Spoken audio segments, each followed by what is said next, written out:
I now invite Dr. Hardik Khamar. Dr. Khamar has traveled from Ahmedabad to be with us. He's a distinguished homeopathic physician, educator, researcher, known for his expertise in chronic disease management, neurodevelopmental disorders.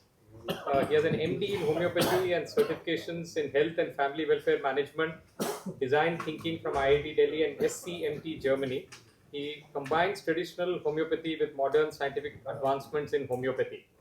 As the founder of Homeopathy Care Clinics Ahmedabad, Dr. Khamar specializes in treating cancers, autoimmune disorders, epilepsy, autism, ADHD, and lifestyle diseases.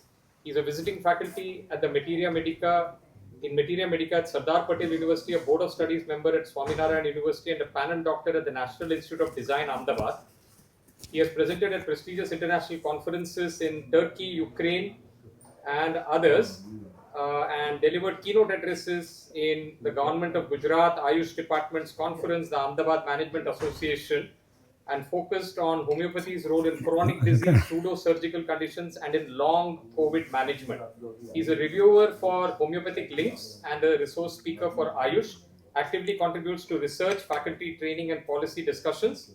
And beyond medicine, Dr. Khamar is an avid paraglider with over 270 hours of flying experience and is also an ultimate frisbee enthusiast.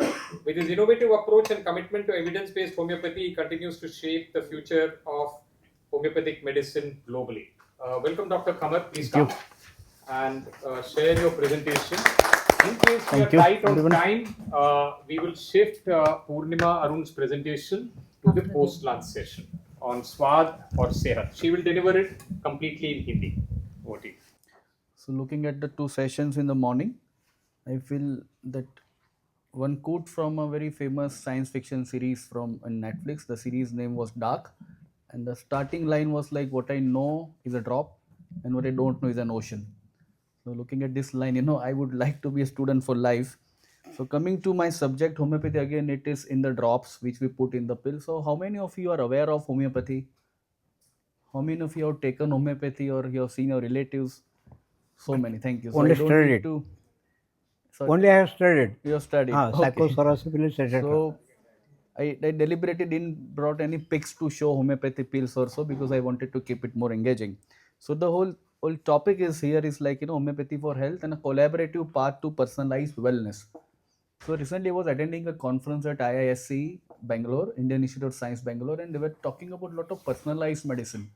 And this I have been researching on it since last 2 to 3 years. What is this personalized medicine about? And where homeopath or Ayurvedic doctor or the traditional practices like Japanese medicine or traditional Chinese medicine can fit into this shoe of what is a new word called personalized medicine or personalized wellness. So our founder, Dr. Samuel Hahnemann, one quote from the book which we study to learn homeopathy, that is Organon of Medicine. In an aphorism, he writes that health is not merely an absence of disease, but a state of a dynamic balance.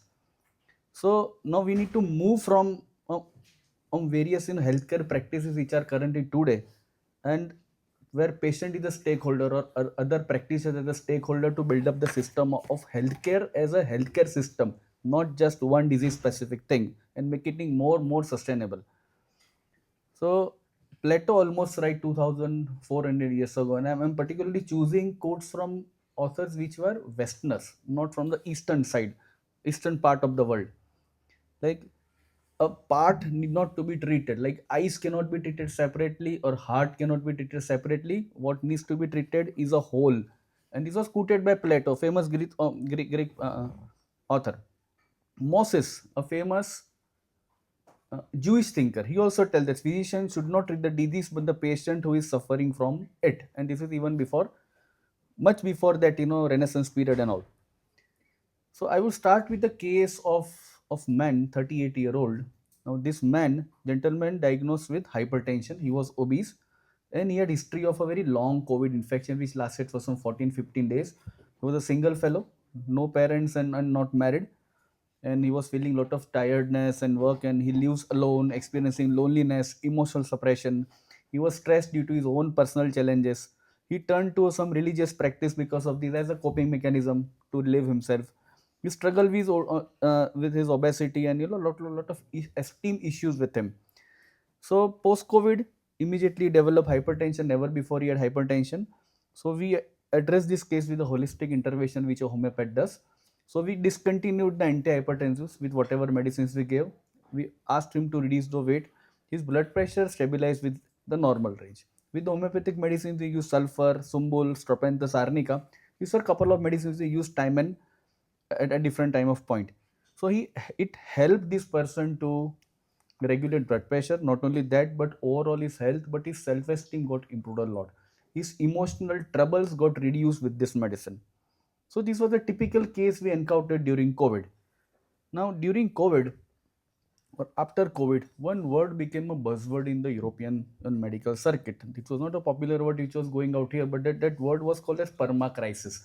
Anyone aware of this word called perma crisis? So whenever such kind of a pandemic happens, or say kind of world war thing happens, likewise this is happening, like it is disturbing the whole region, not at level of one area, but it disturbs the whole globe. So COVID shifted everyone. We were in lockdowns and multiple things. So there was a lot of economic instability, social disruptions, some systemic issues and new created challenges, and a lot of prolonged health illnesses. And healthcare system needed to be redesigned. So that perma crisis and long COVID, still we are facing that. So where we stand as practitioners of, not of the modern medicine, but practitioners of Ayurveda or homeopathy or yoga and another thing. So the word called integrative healthcare now is becoming more and more relevant. So we need to anticipate shifts in the healthcare delivery models, integration of more and more conventional practices, and integration of holistic health. And obviously we need to innovate it. Like sir was telling about, lot of, he's not bothered about that, but then certain innovations are now needed to communicate what we are doing. So to advocate, living with the holistic care, Ayush traditional system practice are needed. Psychological, mental health care is very important. Diet, self-help is very important. Early intervention in the disease is very important, and alternative therapies, which needs to be mainstreamed. So basically, the idea is the cafeteria approach, and no one size fits all approach should be the thing. Like nails are different or hair are different, we do believe in homeopathy also every individual is different and has to be treated differently at different point of time. There cannot be one medicine for one person. Like in over a period of time in COVID, we treated nearly 400 patients of COVID, that include long COVID and acute COVID also, but none of the medicine was repeated because every patient was individual, and this is a core of homeopathy. Universal health coverage, WHO tells that health is an investment, not a cost. So live, design systems which leaves no one behind. And the SDG 3, the sustainable development goal, tells about it. It is health and well-being. It is not just getting rid of the disease which you have. So ensuring healthy lives and promoting well-being at all ages is essential to sustainable development. Here where we stand as practitioners of Ayush systems. So various health models are there. Understand health, disease, well-being from different perspectives. There are biomedical models, biopsychological models. There are holistic models of healthcare. There are salutogenic models of healthcare, and nowadays it is an integrative model of healthcare. Who typically WHO constitutes the definition of health as a state of complete physical, mental, and social well-being, and not merely absence of the disease. We resonate with what Plato said. We resonate with what Moses said. Now, a potential bias which these authors could have, particularly the founder of homeopathy, Samuel Hahnemann, was a German. We are relatively a newer system. We are a 250-year-old system versus Ayurveda must be 3000 years old system, which I am not very sure about the timeline. But these Western researchers, that includes homeopathy, were not exposed to the Eastern side of the Oriental side, or the Japanese medicine, or the Tibetan or Ayurveda, which always talk about holistic medicine. So the whole system of homeopathy were designed due to some torturous way of treatment which were going on in the pre-Renaissance period and the Renaissance period. So they started talking about healthcare delivery system which should be holistic, which was very much talked about thousands of years in this side. And now WHO defines the system in that way, that health is an holistic thing. So the vision for this primary healthcare should be this: more adaptable, more preventive, and more people centered, and which meets the need of the universal health coverage and the SDG 3. So let me go through some evolution of medicine 1.0. Now people are already starting about medicine 4.0. Let me just run through. So, medicine 1.0 will be more of an ancient, empirical, which is traditional, experience based healing, the Daima treatment or the tribal practices. Even homeopathy, let me put in 1.0, it will more focus on, on symptoms and observation, and it needs a scientific validation. Then we shifted to medicine 2.0, which is more scientific and evidence based, which we today call as modern medicine or allopathy in other way, which is more of a biomedicine, germ theory, clinical, and it is having standardized treatment. We are discussing standardization of the treatment and disease centric approach, and I would say it is a more of a reactive healthcare. There is a disease and now we start to treat. Yet we are not talking about some preventive healthcare. And then there is 3.0, which is a current scene which is currently going on. There is personalized and system based medicine, which is precision based, lot of genomics, lot of molecular diagnostics, the microbiome therapies, individualized therapies are now started shaping up. So now we are gradually shifting to preventive and predictive healthcare versus the future, which is like medicine 4.0, which is more going to be AI driven, more going to be of a longevity medicine, where there will be lot of variables. Everyone using this fancy watches will take our lot of data. Real time diagnostics, regenerative therapies are now shaping up. And again, this 4.0 talks about longevity, proactive therapies, and personalized healthcare. So as an Ayush practitioners, where we stand, I would say we stand at 1.0, 2.0, 3.0, and 4.0. We stand at every place, again because we are talking about holistic approach, but things are not measured. So I would put standardization in a different way here. Yes, medicines are going to be individual, with there cannot be one medicine for all, but at the same time, whatever results we are giving, that can be now measured with some easy devices. At least that should be added. This is what now we are trying into practices. So we should shift our mindset of like from a traditional practitioner and integrate this technology driven things. So our science become more and more viable and reaches to more and more people.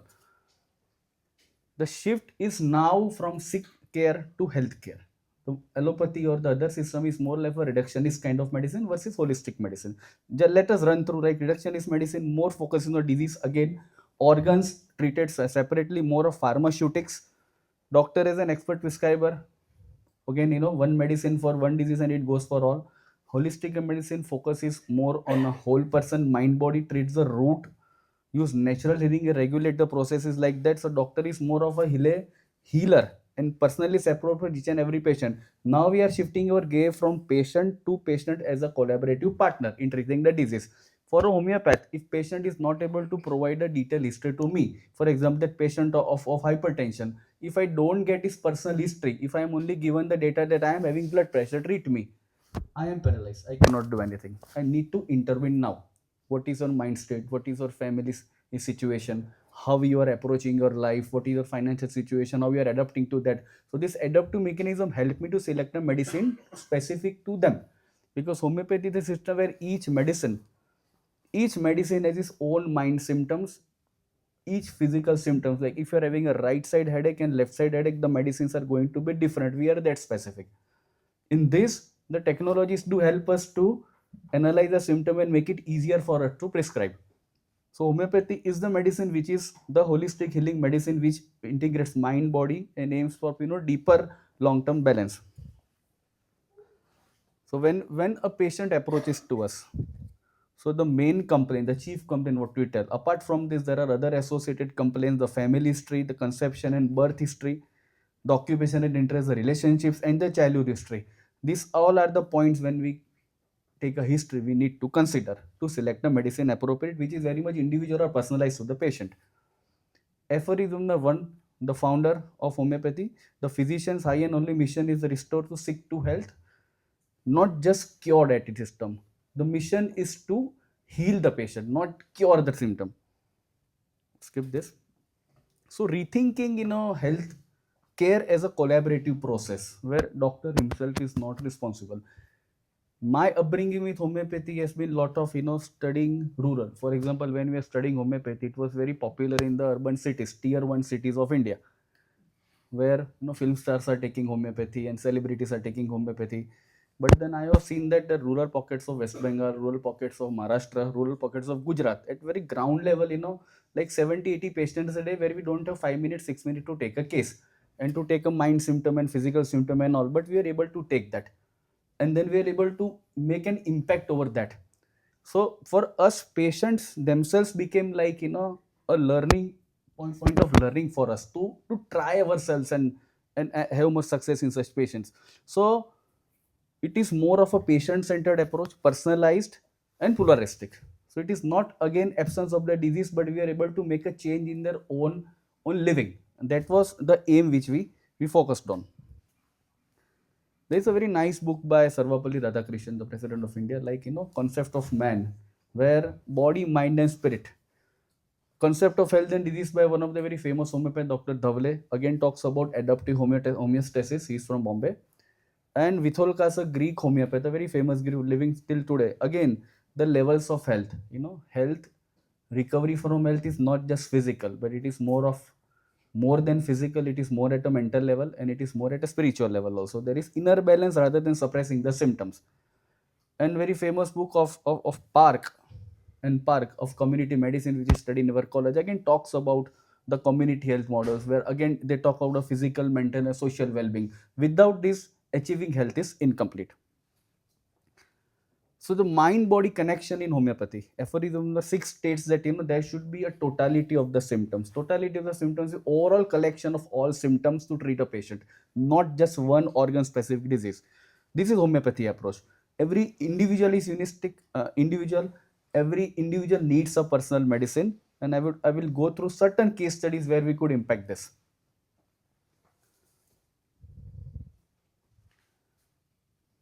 So it's a case of a 9-year-old boy. So I was working in a rural setup during my postgraduate days, and he suffered from a problem called alopecia universalis, where he lost every hair of his body, including the eyebrows, including the little bit what hair he had, and everything. So the triggering event, he lost his mother, and he was into a deep grief and trauma. And he was not coming from a well-to-do financial background, a typical Gujarat village. He became extremely religious after that. He would spend his entire day in the temple, and he was also facing a lot of social withdrawal, and he would won't attend school and won't go anywhere else, play with the friend. So we gave him a medicine called aurum metallicum. Aurum metallicum is a medicine prepared from gold again. Okay, it's homeopathic medicine prepared from gold again. And the whole idea of giving auromet personas are kind who adopt to religious practices and who suffer from deep grief, and to counter that grief they go to religious practices. And this was the idea of prescribing him aurum metallicum. So within 6 months, we could help him regain his all hair. So this was the thing, and he returned to the school, and he returned to normal activity. So for us, the mission was not just to regrow hair, but the mission was to restore him to his normal life where he was there, and forget the grief and move on. So we could impact the psychological being of this. And believe me, this 9-year-old boy must have sent me nearly 50 patients, his friends or relatives. He was a game changer for that. So 5-patient OPD in the rural setup, again it was a free OPD. We make it to nearly 50 or 60 patients. So he was a stakeholder for us because we treated him, we treated that individual. So that was this is a very important success story, and since then this OPD is still running. I'm not even a part of it.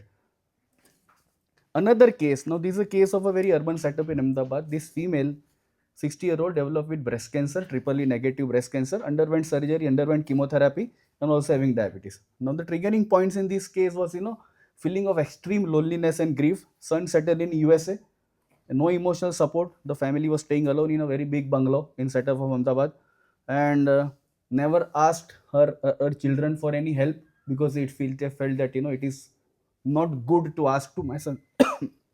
And appear smiling outwardly, but internally there was a lot of grief, and she had tingling numbness all over the body and dropping of eyelids. So we use this data. So we gave her a medicine called curare, and a backflower remedy, agrimony. It is a part of homeopathy, but agrimony is a medicine which masks the emotions. You have a deep grief, but you have a smiling face. You don't allow your grief to be expressed. And this was the whole picture of the remedy. We started with this remedy. So not only we stopped the further chemotherapy. I have follow up of 5 years of this lady. So after that 5 years survival, I know. Then we stopped the follow because was not needed. So symptomatic relief was definitely there, but emotional relief was one of the very important thing. And these remedies help her to cope up after the chemotherapy and the other therapies.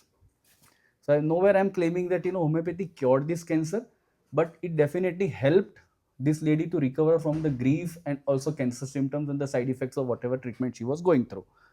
Now this another very interesting case of a 4-year boy.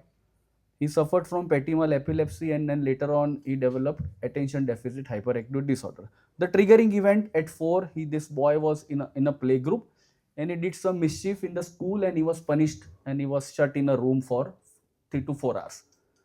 And after that this boy started throwing convulsions, seizures, and it was very devastating for the parent that what suddenly happened, a bright boy facing this, and he had to be dropped out from the school. What symptoms he had, like climbing, jumping, clapping excessively, lack of eye contact. So at a point of time we also thought that this boy might have developed autism, but then he was ADHD and epilepsy. We also conducted his IQ tests and everything. So in despite of high doses of anti-epileptics, this boy was throwing convulsions. So and declining academic performance, he was a school dropout. So we started with the medicine called hyoscyamus, and we also aligned other therapies like occupational therapy and behavior modification therapy with along with this special education. Now this boy is 22-year-old. He has completed his engineering and now he's preparing for MBA. So this is a success story, but we needed to intervene at the right point at the right time, and I needed to brought in special educators at a time, drop in occupational therapists at the time. So it was a collective approach, collaborative approach. Now the occupational therapist who was working with me in this case realized the power of homeopathy, and he started integrating his special children like autism and ADHD. He started introducing homeopathy to it. So it helped. It was like win-win situation for both of us. But this child was a game changer in my practice, and to particularly to think of homeopathy in special children, particularly cases of ADHD and autism. Another boy, recurrent respiratory infections, nebulizations required, and patient migrating from another city. There are no other resources. So after long-term follow-ups, we could reduce the nebulization, but it built a trust in patient that how homeopathy works. But for this patient, continuous follow-ups, continuous communication was very important to sensitize the patient about what role we have to play. Now, this is a very interesting case of a religious preacher having ulcerative colitis, steroid dependent, repeated bloody stools, he cannot move out, and he was excessively attached to animals. He might be having some 11 dogs in his home, nearly 7 to 8 goats along him, and 7 to 8 cats, and 3 to 4 horses in whatever villa he was living. Excessive attachment to animals. In spite of this, he was very angry, revengeful, cannot tolerate least insults and contradictions, easily offended, excessive anxiety for health. And we started with the medicine, homeopathic medicine called nitric acid, which is known to be very revengeful kind of nature, unforgiving kind of nature, in spite of being loving. So nitric acid, completely, healed him. 18-year follow-up I have the of this patient, but he is rid of ulcerative colitis and autoimmune disorder. So again, this patient became forgiving, and the patient became more loving. He's still animal lover, and now he's more considerate to people, which he was not. So this was a change apart from ulcerative colitis we could make in this community. So how we do this? We typically understand a patient using a lot of empathy, lot of case taking, lot of individualized prescription in finding simillimum, which call as a medicine for the patient, supporting the healing process. We are just like give a remedy and the patient healing process takes off, and tracking the long-term follow-ups, which is very mandatory for the deep-rooted healing what we are telling.